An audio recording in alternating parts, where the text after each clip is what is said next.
راجع به دوز قهرمانانه یا هیرویک دوز ماشروم چیزی شنیدی؟ نه نشنیدم، دوست دارم ببینم که چی میدونی در موردش.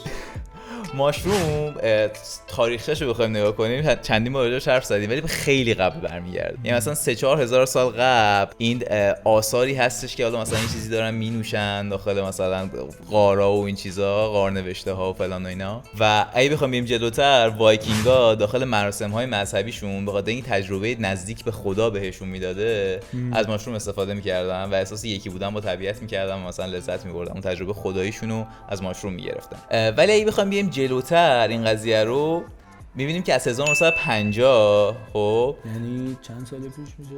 70 سال پیش دیگه. 70 سال پیش. خب 70 سال پیش یه موجی داخل اروپا و آمریکا شروع شد که مردم به صورت گسترده رو آوردن به استفاده از ماشروم و یه قشری از هیپی‌ها رو ما می‌دیدیم.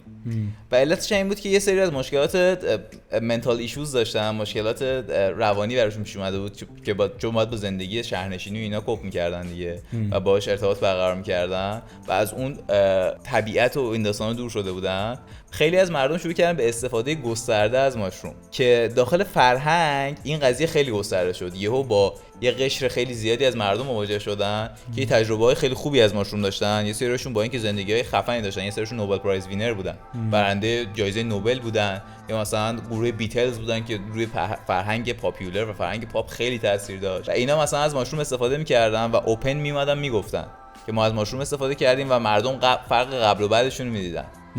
و حالا اینکه مثلا یه آرتیستی بیاد و بگه که من بعد اینکه مثلا این تجربه ماشروم رو داشتم بعدش خیلی به این کریرم کمک کرده، خیلی خوب مثلا قابل درکه. ولی اینکه یارو نوبل پرایز وینر بوده و بعدش اومده گفته من مثلا اگه این تجربه رو نداشتم ممکن بود هیچ وقت جایزه رو نبرم، این یه کمی هیجان انگیزتر میکنه داستان. دقیقاً بر هر کسی که بر هر هدف مختلفی یه هیجان خاصی داشت، به خاطر اینکه تعریفی که از این تجربه داشتن، افرادی که زندگی پرباری داشتن میگفتن این بزرگترین تجربه فکری زندگیش بوده یا مثلا بهترین تجربه زندگیم بوده مثلا استفاده از ماشروم، یا یه تجربه‌ای بوده که زندگی منو تغییر داده به قبل و بعدش عوض کرده. و این باعث شد که یه موج خیلی زیادی از مردم به این استفاده از این حالا سیلوسایبین و گروه سایکدلیکا رو بیارن. آره من اصلا خودم بعضی وقتا فکر میکنم به این که این استفاده از این سایکدلیکا شاید در گذشته خیلی مسئله مهمتری بوده تا الان. یعنی مثلا حالا من یه چیزایی شنیدم یا تو یوتیوب دیدم که در مورد مثلا مصر باستانه که میاد میگه که توی این نقاشی‌های توی غاراشون یا توی همون اهرامه که تا اونجایی که کشف شده دیدن که یه سری از این مصریایی که اینا که مقنعه و اینا دارن، مقنعه راه مرداشون آره آدمای معتقدی بودن تو دستشون یه خاکیه، یه گیاهی توش رشد کرده و اون گیاهه میگن که شبیه چیزیه که ما الان ازش DMT استخراج میکنیم و اونها کسایی بودن یه تمدن خفنی بودن و خب اهرام ثلاثه رو ساختن توی 20 سال مثلا اینکه مثلا طول کشیده، ولی ما همونو الان بخوایم بسازیم با این همه تکنولوژی و تجهیزات شاید واقعا خیلی بیشتر زمان ببره. برای همین اونا میگن که آقا اینا از این ماشرومه یا حالا اون سایکدلیکی که داله DMT بوده یا هرچی استفاده‌ای که میکردن انگاری توی پیشرفت اون تمدنشون مؤثر بوده واقعا و ما ولی انگاری عقب گرد کردیم نسبت به اونا، یعنی اونا انگاری یه لول بالاتر بودن. دقیقاً. خب داخل طول تاریخ خب پیشرفت تکنولوژی و اینا خیلی زیاد بوده خب و ما همه اونا رو نداریم. تازه مثلا میریم تمدن‌های قدیم و میریم مثلا کنکاش میکنیم راجع بهشون میفهمیم به چه چیزایی رسیده بودن که ما مثلا بعد از یه دوره طولانی ما دوباره به اونا رسیدیم. و این استفاده از ماشروم چیزی بوده که حتی اونها هم میگفتن که تاثیرگذار بوده روی کشفایی که اونا میکردن. یعنی مثلا میدونید روی کشفای اونا هم تاثیرگذار بوده. یه کتابی هست به اسم کتاب خیلی قدیمیه به اسم عرابه خدایان که تو این کتابه حالا مثلا افسانه به نظر میاد ولی دیگه به هر حال یه فرضیه است دیگه، یه هایپوتزه که یک سری تمدن‌هایی بودن که اینا اصلا زمین مهاجرت کردن و رفتن و ما حالا مثلا فکر می‌کنیم ها خیلی خفنیم و خیلی پیشرفت تکنولوژیمون جلوه از تمام تاریخ بشری که تا به حال بوده، ولی مثلا بعضیا این هایپوتز رو دارن که بابا اصلا یه عده بودن اینجا اینقدر پیشرفت کردن اینجا رفتن. دقیقاً دیگه می‌دونید این حالا این هایپوتزا یکی از دلایلی که امکان داره پیش بیاد سر اینه که به خاطر یه سری تمدن‌ها کامل نابود شدن. الان انسان هوموساپینس که روی کره زمینه 100,000 سال قدمت داره، خب و ما تاریخ چیزی که میدونیم و الان پیدا کردیم 4,000 سالش پیدا کردیم و یه سری از این گونه‌ها دیگه مثلا یه سری از این قبایل خیلی به جای خیلی بالایی رسیده بودن، مثل همین رومیان مثلا قبل از مسیح خیلی آدمای پیشرفته‌ای بودن، خیلی کشف‌های بزرگی کرده بودن که بعد از مسیح اینا تازه فهمیدن که اوکی مثلا ما از اینا خیلی عقب‌تریم 1400 سال قبل. اصلا بابا تو همون روم که داری میگی، این دفعه یه چیزی یه پادکستی بود گوش میدادم، خیلی پادکستی از علی بندری بود در مورد کلیزیوم که خیلی حالا میرن مثلا دیدی عکس میگیرن جلوشون، دیگه فکر کنم خیلی شناس باشه، در مورد اینکه اینجا اینا جنگ کشتی داشتن توی این کلیزیومه و یه سیستم تخلیه آب داشتن. ظهر آب پر میشده تو کلیزیوم، کشتی‌ها میافتادن و شبیه سازی تاریخ‌های در واقع تاریخ جنگ دریایی بوده که اصلا افسانه بوده یا تاریخ بوده حالا هرچی، و این آب تخلیه میشده که برای مثلا غروب گلادیاتورها بیان اونجا بجنگن. دقیقاً همین. حالا ما خیلی نریم توی این داستان، ولی میخوایم بگیم که یعنی این سایکدلیک میتونه خیلی اهمیت بیشتری داشته باشه از این چیزی که الان شاید خیلی ما فکر کنیم مثلا در خوشگذرونی و اینا، یعنی میتونه یه عرصه خیلی عجیب و غریب تری رو برای دقیقاً یه سری از افراد سمت سایکدلیک میرن برای خوشگذرونی صرفاً و یه گروه خیلی از عمده‌ای که میرن سمت سایکدلیکا به این علت میرن سمتش که میخوان اون تجربهشون از زندگی رو به تجربه پربارتر و پرمعنی‌تری تبدیل کنن. و مثلا این حالا مثلا این بیتلزی که ما داریم راجعش صحبت می‌کنیم، این برنده‌های نوبلی که داریم راجعش صحبت می‌کنیم، اینا مسلماً صرف دنبال خوشگذرونی نبودن که از این استفاده کردن و رفتن که حالا زندگیشون رو بهتر کنن و اون تجربه‌ای که مثلا اینتלקچوال ذهنی خفنی که بقیه براشون تعریف کرده بودن رو بهبود ببخشن. و این قضیه به جای رسیده که انقدر مردم مصرف کردن و انقدر مثلا هیپی به دنبال لذت دنبال این قضیه رفتن که سوسایتی و جامعه برخلاف این قرار گرفته. یعنی مردم دیدن که یه سری هستن که مثلا کلا رفتن طبیعت، فقط دارن با طبیعت وایب میکنن، همون نمیرن. خب میدونی علت این مقاومته من فکر میکنم به خاطر اینه که ببین نرم جامعه رو کلا چیزی که بیشتر از همه هست تعیین میکنه، یعنی صرفا دیوونه بودن، سالم بودن، همه اینا اون زنگوله توزیع نرمال که ما داریم وسط زنگوله تو هر مسئله‌ای غالب جامعه هر کاری کنن اون نرمال تعریف میشه. و علت این که شاید الان مردم خیلی گارد دارن نسبت به این مسئله اینه که خب تعداد افرادی که الان رو سایکدلیک تصمیم گرفتن زندگی کنن یا جوامعی که اینطورین خب کمتره و طبیعیه که مردم این رو غیر عادی در واقع تلقی میکنن. دقیقاً دیگه اون نرمی که از زندگی انتظار داشتن فرق داشت با این قضیه و واسه همین سوسایتی جلوی این قضیه وایساد و یک گارد خیلی گسترده‌ای روی این قضیه جلوش گرفته شد که تحقیقات علمی هم جلوش گرفته شد. یعنی مثلا همون 1950 یه سری تحقیقات علمی شروع شده بود، ریسرچ روی این قضیه شروع شده بود که وقتی جامعه جلوش وایساد و مثلا رفتن هیپی‌ها رو واقعا مثلا از شهرها از کامیونایی که تشکیل داده بودن این گروهی زندگی می‌کردن دیگه، میفرستادن بیرون و نمیذاشتن که مثلا اون دو چیز باشن. این جلوی این تحقیقات هم گرفته شد. رفت قضیه تا سال مثلا 2000 و اینا که ما دوباره با منتال هلث کرایسیس روبرو شدیم، یعنی بحران بیماری‌های روانی باهاش روبرو شدیم که ما نسل داروهای چیزی که داریم SSRI SNRI اینا مثلا 1930 1940 1920 برمیگرده و داروی جدید ما خیلی نداریم داخل مثلا داروهای روانی و خیلی از مشکلاتمون حل نشده باقی مونده و دوباره رفتن که روی این دراگ‌ها تحقیق کنن که ببینن آیا میتونه تاثیر داشته باشه و یا تأثیری نداره. و حالا یه پروفسوری به اسم مت جانسون که داخل هاروارد یا ییل اگه اشتباه نکنم این شروع کرده یه ریسرچ رو شروع کرده داخل این قضیه که به مریض هایی که بایپولار دارن و مریض هایی که MDD مقاوم به درمان دارن سیلوسایبین میده و تحقیقاتش رو به صورت خیلی داکیومنت و درست برده جلو. خیلی کار سختیه. فکر کن یه جامعه‌ای که میگی گاردن تو باید یه جامعه آماری بر خودت جمع کنی روش مطالعه انجام بدی. دقیقاً. این خیلی کار سختیه. یکی از دلایلی که ما اینقدر استاپ شدیم توی این پروسه پیشرفت در واقع داروها و روان علتش همینه، چون یه در واقع تابوه دیگه برای مردم مثلا. آره دیگه روی کسی راجع به روان نمیتونید مثلا روی حیوانات که آزمایش کنید که فقط باید روی آدم آزمایش کنید. اتیکس این وسط مطرح میشه و از این داستان. دقیقاً دیگه و کسی که مشتاق باشه این کارو بکنه، کسی که اون مشکل رو داشته باشه و مشتاق باشه، میدونی. ولی خب تاثیرات خیلی مثبتی گرفت، یعنی روی سیلوسایبین تاثیرات مثبتی گرفت که داخل MDD الان مثلا تو کانادا داره استفاده میشه، یعنی روی مریضای MDD مقاوم به درمان. آره منم خیلی اوقات میبینم مثلا یورو نیوز، BBC اینا وقتا یه سری اخبار علمی میذارن که آره مثلا این فلان دوز LSD کار شده روی اینا و دیده شده که مثلا تاثیر داره MDD یا همون افسردگی ماژور. دقیقاً. حالا این هیرویک دوز که داره راجع دوز قهرمانانه که داریم راجعش صحبت می‌کنی، دوز قهرمانانه واقعا قهرمانانه نرمشه. بشین آروم باش. این دوز قهرمانانه که داریم حرف میزنیم 30 تا 40 میلی گرمه کلا سیلوسایبین.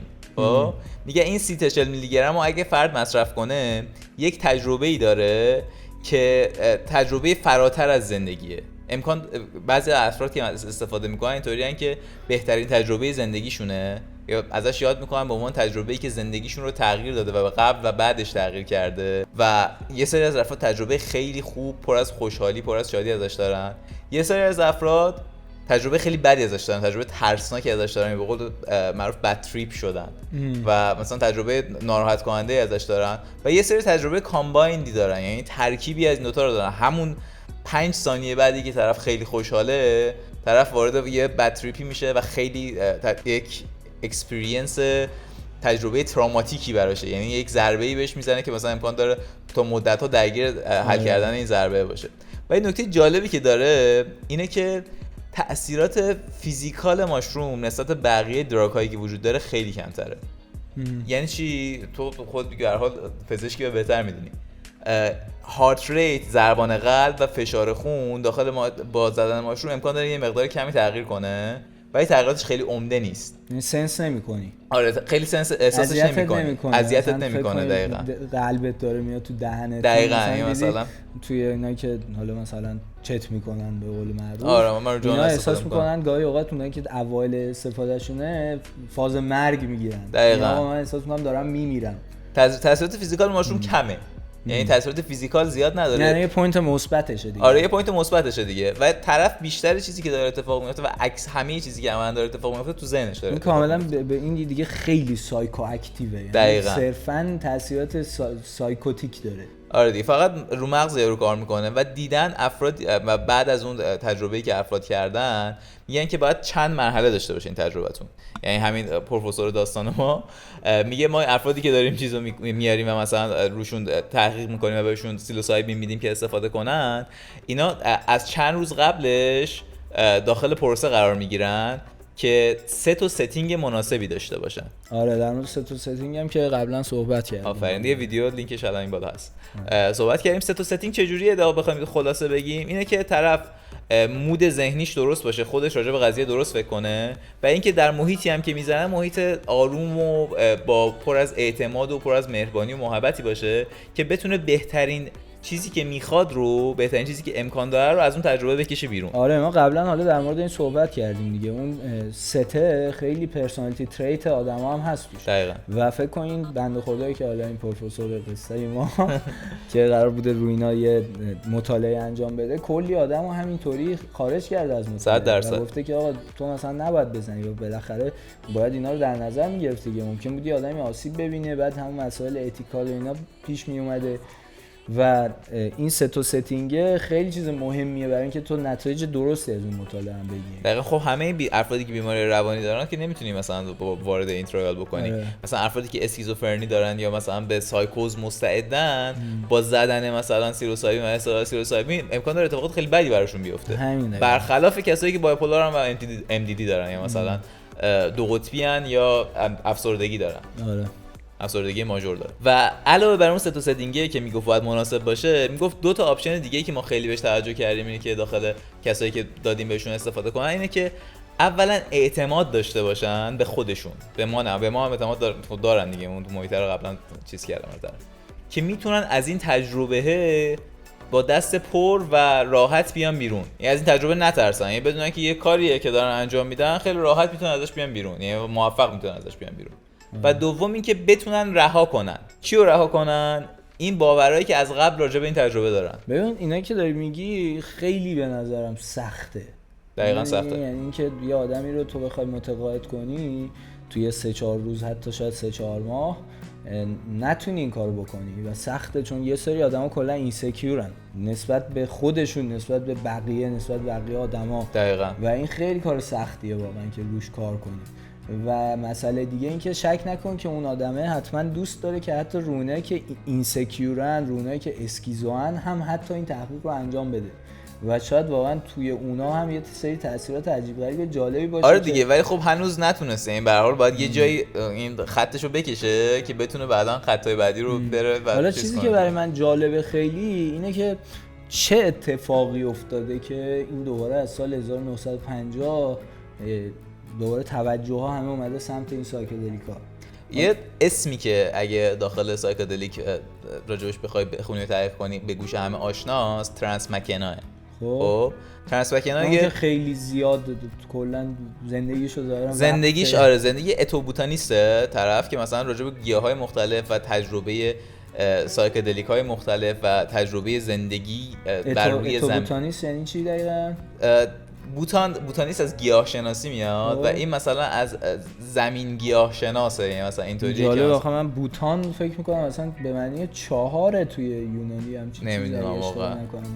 بوتانی من بوتانیستی که چیزی میدونم علم گیاه شناسی بهش میگم بوتانو، نمیدونم چی. خب و این ترانس مکناه اومده این علم رو دوباره مثلا دیگه چیزی کرده، دیگه شکوفایی داخلش به وجود آورده. مثلا کتابای خیلی زیادی راجع به این قضیه نوشته. مثلا یه کتاب نوشته راجع به اینکه چه جوری دانه های ماشروم رو فراوری کنیم داخل آمریکا و مثلا چه جوری پرورشش بدیم و مثلا تجربهش چه جوریه، من زدم چه جوری بوده، 20 نفر از دوستام زدن چه جوری بوده و راجع به این قضیه کتاب نوشته. گاهی اوقات حس میکنم که شاید این پیشرفت تکنولوژیک آدما یه کمی باعث شده که مثلا بورینگ باشه زندگی براشون و گاهی به این فکر میکنم که نکنه مثلا دیگه زندگی اینقدر بورینگ شده آدما دارن برای خودشون یک توجیهی میارن که بابا ما باید دراگ بزنیم تا این بورینگ بودن زندگی رو درستش کنیم و اون مسائل واقعی رو ما پیدا کنیم. میفهمی چی میگم؟ این گاهی اوقات خودم اینسکیورم. آره مسلما. مثلا من اگه بودم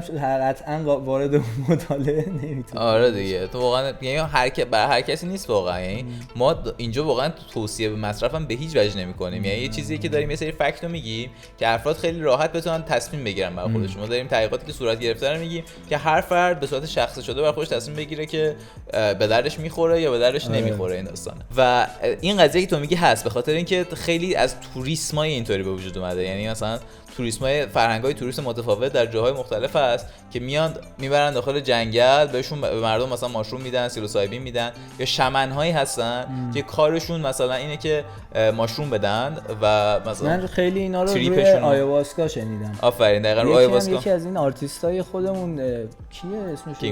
کینگ رام هم در مورد این یه پادکست داره صحبت میکنه. آره اکسپریانسشو که اکسپریانس آیواسکا رو میگه. زدم و شامنه اومد اونجا و دقیقاً آفرین همین قضیه راجع به مثلا قارچ هم شامنش وجود داره. ماشروم هم مثلا افراد هستن میخورن، تریپ 6 ساعته 8 ساعتشون رو کنترل میکنن که مثلا یه تریپ خوبی داشته باشن افراد.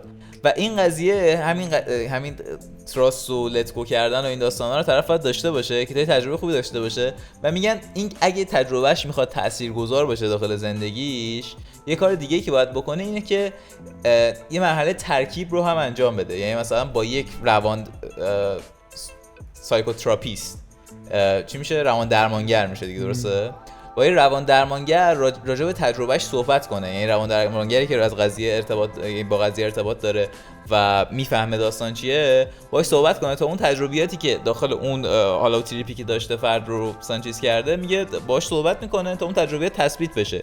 یعنی اون درسی که از اون قضیه گرفته، چون افراد معمولا به یه چیزی میرسن، یعنی به یه درکی میرسن. بعدش دیدم که این جلسات سایکوتراپی و این توی ترایال در واقع توی چیز مطالعه است، تو لول مطالعه دیدم که یه سری‌ها اصلا این کارو میکنن. یعنی با اون چیز کانسنت، رضایت مریض، آره. میگن که آقا ما این جلسه سایکوتراپی رو بیایم یه مثلا توی یه کمی های باشه این کارو انجام بدیم.